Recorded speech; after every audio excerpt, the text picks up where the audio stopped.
जहां उत्कृष्टता आ जाती है, विशेषता आ जाती है, विशिष्टता आ जाती है, वहां समझ लीजिएगा साधकजनों की अभिमान सक्रिय है। स्पष्ट है, आप अपने आप को उत्कृष्ट मान रही हैं तो कुछ को निकृष्ट भी मान रही होंगी। जहां भी ये काम हो, देखने को मिले, वहां समझ लीजिएगा कि अभिमान काम कर रहा है। तनिक सोच के देखो मेरी माता और सज्जनों, दिन में कितनी बार हम धोबी बनते होंगे। कैसे बचाव हो हमारा। हमारी साधना सारी की सारी इसी काम में नष्ट हो जाती है और हम एक बैंकक्रप्ट जैसे, कंगाल जैसे घूमते फिरते हैं। हाथ में लंबी लंबी मालाएं भी लिए हुए, उसके बावजूद भी हमारे पास कोई कमाई दिखाई नहीं देती।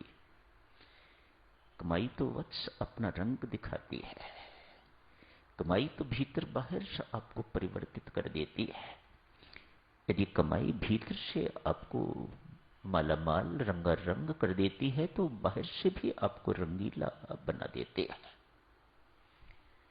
यदि ऐसा नहीं हुआ है तो समझना चाहिए कि हमारी कमाई इस धोबीपने में नष्ट हो रही है।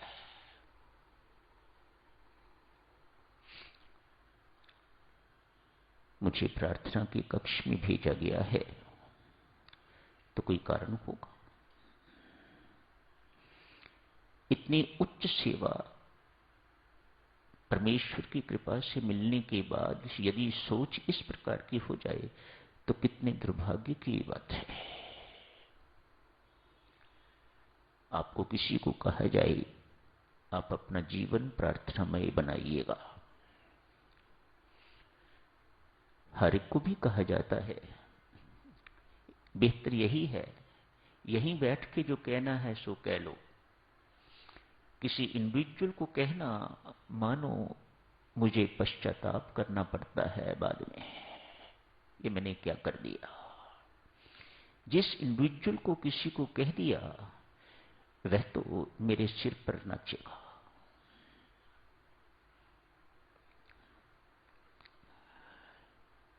अभिमान के ये चिन्ह है।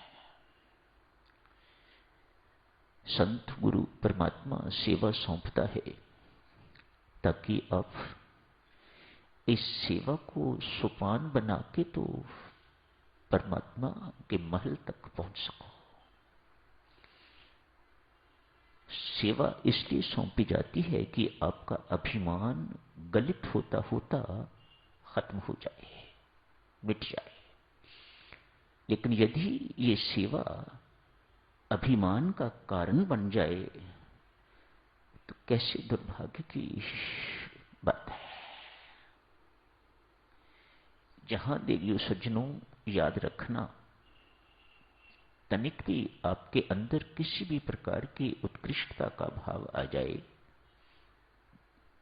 मैं पास वाली बैठी महिला से अधिक सुंदर हूं, होंगी आप जरूर, लेकिन ये भाव आपका अभिमान है। आप सुंदर तो हैं लेकिन साधक नहीं है, साधिका नहीं है। शारीरिक सुंदरता तो आपके अंदर जरूर है लेकिन आध्यात्मिक सौंदर्य नील। अभिमान भक्तजनों इतना मोटा है, इतना तकड़ा है, वहां परमात्मा की प्रीति के लिए कोई स्थान नहीं छोड़ता।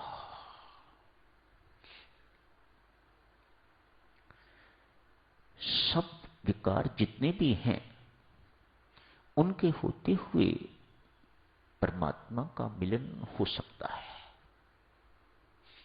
वे सब इकट्ठे भी हों, सब के सब इकट्ठे भी हों तो भी परमात्मा का मिलन हो सकता है।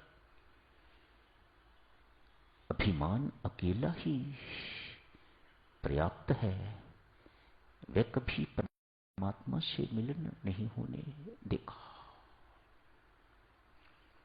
एक स्थान पर रहते हुए भी दूरी बना के रखेगा। मोटा तन अभिमान का, स्वामी जी महाराज फरमाते हैं, मोटा तन अभिमान का। मानो पारस भी वही है, लोहा भी वही है, लेकिन पारस पारस, लोहा लोहा। बिन स्पर्श लोहा सोना नहीं बन पाएगा। और ये स्पर्श ना होने देने वाला अभिमान है। आप इसे कागज के रूप में देखिए, आप इसे बारीक कपड़े के रूप में देखिए, किसी भी रूप में देखिएगा, लेकिन ये अभिमान है। परमात्मा की मेहरबानी देखो देवियों, वह कैसा है, हम कैसे हैं, वह कैसा है। आपने आज पढ़ा, भगवान श्री सुग्रीव की शरण में गए हैं। प्लीज एनालाइज, सुग्रीव राम की शरण में नहीं आया है। राम सुग्रीव की शरण में गया है। ऐसी बड़ी सरकार जो अपने जीवन से, अपने कृत्यों से एक साधक को साधक बनना सिखाती है। ऐसे बनो, ऐसे बनो। सारा संसार मेरी शरण में आता है, मैं सुग्रीव की शरण में जा रहा हूं। आज शरण में गए भी हैं, परीक्षा भी दी है भगवान ने। 7 शाखों के पेड़ों को बींदा है, परीक्षा दी है, परीक्षा पास की है, तो सुग्रीव ने इन्हें शरणागत स्वीकार किया है। ऐसी सरकार कहां मिलेगी, ऐसे राम कहां मिलेंगे। तो देवियों, यही समाप्त करने की इजाजत दीजिएगा। धन्यवाद।